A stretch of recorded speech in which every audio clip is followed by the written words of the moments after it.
Hello, Librarian Alex, and today's read, Sputnik's Guide to Life on Earth, where you and I happen to live too. Another incredible adventure by Cottrell-Boyce. Now, I haven't read this book before, so I am going to be reading it with you for the first time.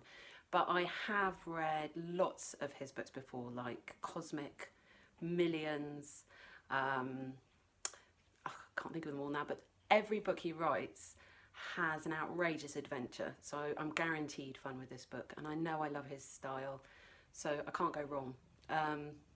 This one's also illustrated by Stephen Lenton, and I'd like to thank Macmillan for letting me read their books at the moment. So this book I'll read over a couple of videos because it's pretty thick. And this book is for year 5s and 6s. So anyone in year 4 or below, goodbye. This isn't for you because Prez and Sputnik get up to some rather naughty business, and yeah, I'd say it's for kind of 9-year-olds up. Shall I get started? Oh, I should just say it's about the boy, the main character, Prez. He's kind of separated from his family, so something that's happening to some of us at the moment, and it's about kind of appreciating the best things about the planet Earth, which I think is a good thing for all of us to do at the moment. So, I shall begin. Before you start anything, make a list. That's what my granddad says. If you're making a cake, make a list. If you're moving house, make a list. If you're running away to sea, make a list. At least that's what he used to say. Nowadays, who knows what he's going to say? Sometimes he looks in the mirror and he says, "Who's a bonny boy then he?" And sometimes he looks in the mirror and he shouts, "Who's that old bod in the mirror? What's he doing in my bedroom?" Sometimes he comes into the kitchen and says, "Tickets, please." And it's no good saying, "Grandad, you're not on a ship anymore. This is the kitchen. I don't need a ticket," because that just gets him going. If he asks for a ticket, I just look in my pocket for a piece of paper, hand it over, and wait to see what he does. Usually it's, "This seems to be in order. Take a seat and enjoy your voyage." And then he gives you a little salute, and you salute him back. Sometimes it's, "This is a second-class ticket, not valid on this part of the ship." And then I have to go out into the sitting room, wait a bit, and come back in again. Today was a "tickets please" day, so I handed him the red notebook I was holding, open as though it was my passport, and I said, "I think you'll find this is in order." And then, because this is a bit like the red notebook, and then in the notebook there's this list, which I'm going to read out to you. 1. Spicy chicken wings. 2. 28th of June, Annabelle's birthday. 3. Lightsabers. 4. Mooring hitch knots. 5. Leica. 6. The Companion. 7. 1 kilogram of plain flour, 1 tub of margarine, 500 grams of mushrooms. 8. Milk. 9. Chicken and mushroom pie. 10. Spanish lessons, ole. 11. Eggs. 12. Concealer. 13. Post-it notes. 14. 31st of July, St. Peter's summer treat. 15. TV remote control. 16. Curtains. Swish, swish. 17. Jailbreak. 18. Geese. 19. Be nice. 20. Spaghetti. 21. Fire drill. 22. Shangri-La. 23. Stair lift. 24. Teeth. 25. Granddad's harmonica. 26. Postcards. 27. The sea chest.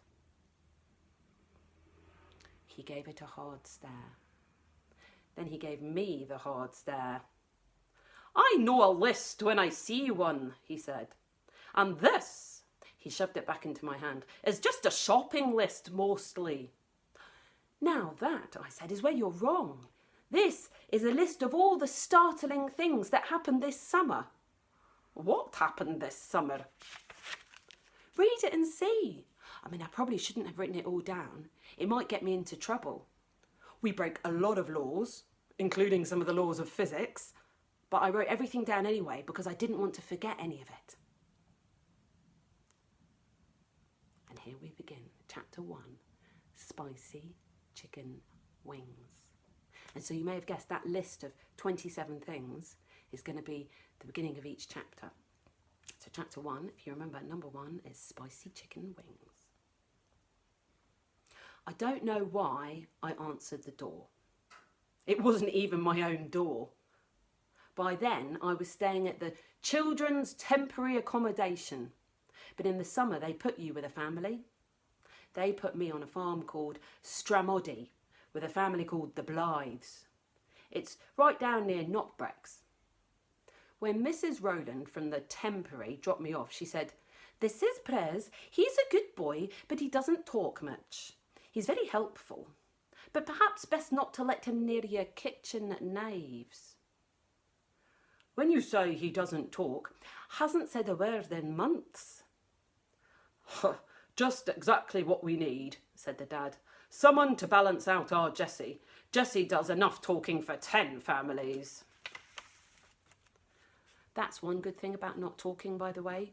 You don't have to work out what to call the mum and dad. I mean, you can't call them mum and dad because they're not your mum and dad.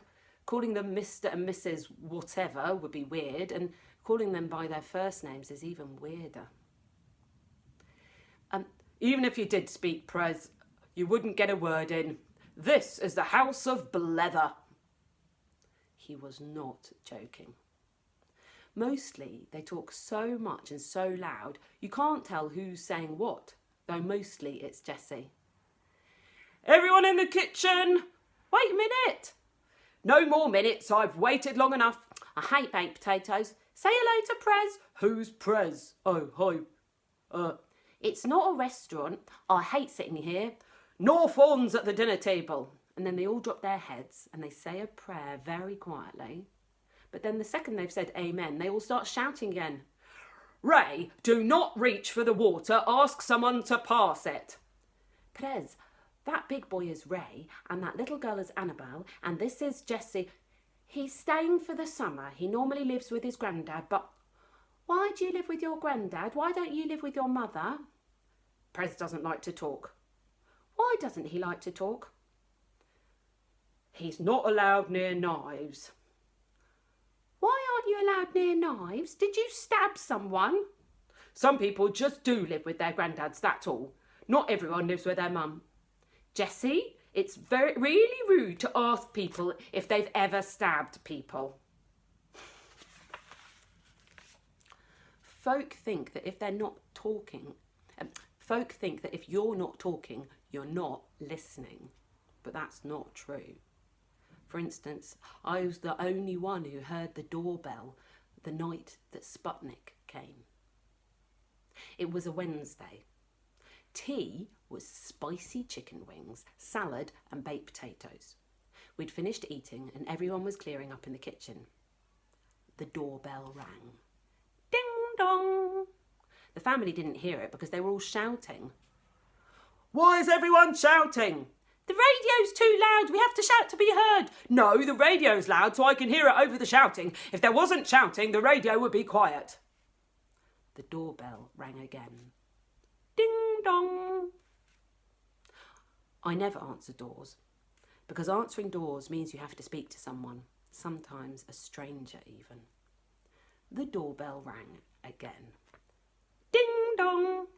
Then I thought, what if it's my granddad? I used to live with my granddad, but he got into a wee spot of bother and had to be taken away. That's how I ended up in the Children's Temporary. They said that if Grandad could get himself sorted out, he'd be allowed to come back and I could go and live with him again. Maybe this was Grandad, all sorted out and coming to take me back to the flat in Trachea Gardens. Maybe I was going home. So I answered the door. But it wasn't Grandad. It was Sputnik. I have to describe him because there's a lot of disagreement about what he looks like. Height and age, about the same as me. Clothes, unusual. For instance, slightly too big jumper, kilt, leather helmet like the ones pilots wear in war movies with massive goggles. Weapons, a massive pair of scissors stuffed into his belt like a sword. There were other weapons, but I didn't know about them, and I definitely wouldn't have let him in. Luggage, a big yellow backpack. I know he more or less never takes the back. I know now he more or less never takes the backpack off. And there's a picture here. Can you see? There's a kilt and a rucksack and a leather helmet. Name, Sputnik, though that's not what he said to start with. Manners, not good. My granddad always says that good manners are important. Good manners tell you what to do when you don't know what to do, he says. Sputnik put his hand out to me, so I shook it. That's good manners.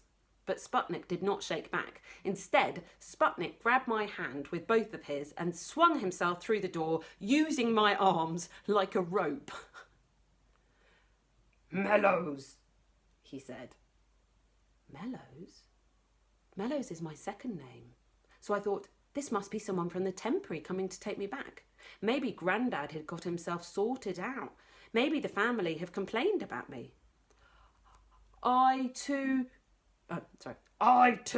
he said, pushing his goggles up on the top of his head, am the Mellows. He thumped his chest. It sounded like a drum. Oh, we had the same name. The same name? He flung his arms round me. I didn't know much about hugs, but if a hug is so fierce, I don't know much about hugs, but if a hug is so fierce it makes you worry that your lungs might pop out through your nostrils, that's a big hug. I didn't know what to do. The Blythes were noisy, but I was pretty sure they'd notice if I let a stranger in goggles and a kilt into their front room. They seemed easygoing enough, but it had to be against the rules just to let any old stranger walk into the house. Stranger, he said, as though he had heard what I was thinking. Stranger, where's the stranger? We have the same name. We are family. He strolled right past me, pulling his goggles back down.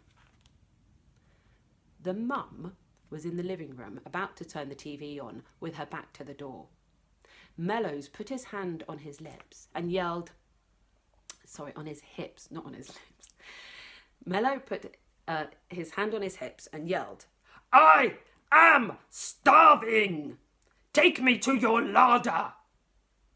The mum spun round, dropped the remote, stared at him, then stared at me. I thought she was going to scream, but she didn't. She smiled, the biggest smile I've ever seen her smile, and she said, Oh, aren't you lovely? Yes, said Mellows, I am lovely. Let the loveliness begin, for the lovely one is here. And then he actually sang. Here come the Mellows, to the tune of the Beatles' Here Comes the Sun. Ah, here comes the sun. Here comes the Mellows. Da, da, da, da. The mum looked at me and said, Is he lost? She didn't wait for me to answer. Everyone, come and see! The entire family avalanched into the living room. Amazing! Yelled Jessie. Did Dad bring him? No, Prez did. Prez? Really? Nice one, Prez. Maybe I'd done the right thing. Mellows strode over and shook Jessie's hand. Jessie shouted, Whoa! Did you see that? He shook hands with me. She seemed to think shaking hands with a rare and unusual thing was like walking... She seemed to think shaking hands was a rare and unusual thing, like walking on water or having hair made of snakes. Annabelle waddled past Jessie, saying, Me now, me now. She shook hands with him and they all clapped. Don't get me wrong. When Mrs. Rowland brought me down to Stramoddy, they were all really nice to me. The food was way better than in the Temporary. Ray let me have the top bunk.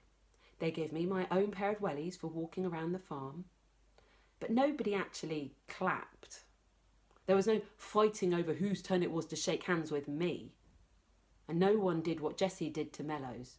She called him a bonny wee man, and she rubbed noses with him. The mum asked if he was hungry.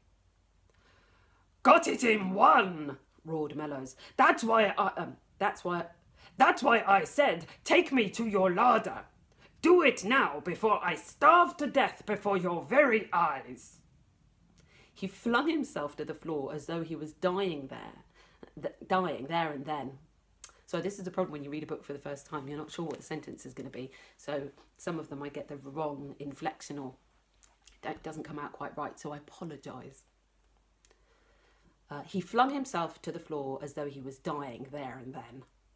The mum ran into the kitchen and came back with the leftover spicy chicken wings. If you're going to eat food, it's good manners to get a plate and a knife and a fork and sit down. Unless it's chips. You can eat chips in the park. But the mum did not give Mellows a knife and fork and plate or a place at the table. No, she held a spicy chicken wing up in the air. Mellows looked at it. Then she dropped the chicken right into his mouth. He chewed and sucked, then pulled the bones clean out of his mouth. Not good manners. I think if I'd done that, people would have complained. When Mellows did it, they didn't complain, they clapped again. Yay! The mum said he was a clever boy. No doubt about that, said Mellows. I am a clever boy. I'm a chuffing genius, if the truth be told. When the dad came in and saw Mellows sprawled on the couch, Jessie said, Can he stay? Can he stay? Please, can he stay? I suppose so, said the dad with a big sigh, but just for tonight. Shake hands with him. The dad shook hands with Mellows and asked him his name. Then he asked him his name again, like, what's his name? What's his name? What's his name? Mellows pleaded with me to make him stop. Please tell this joker my name before he shakes my hand off. Before I could stop myself, I said, Mellows, out loud. Everyone stared at me. Yes, I am Mellows, said Mellows. He pointed at me. 2 merits for listening skills. But no one looked at Mellows. They were all still staring at me. Mellows? Said the mum. Like you, Prez. That's lovely. Well done, Prez. I knew she meant it. I knew she meant well done for talking. Until the night Sputnik came, I used to lie on the top bunk in Ray's room every night, looking at the ceiling and worrying about Grandad. When Grandad used to go off on his big long walks, for instance, I always went after him to make sure he didn't get lost. Who would go after him now? Maybe he wasn't even allowed to go off anymore. Maybe they locked him in. But after Sputnik came, I didn't have time to think about anything but Sputnik. That first night, for instance, I was thinking, Sputnik rang the doorbell. But there is no front doorbell at Stramoddy.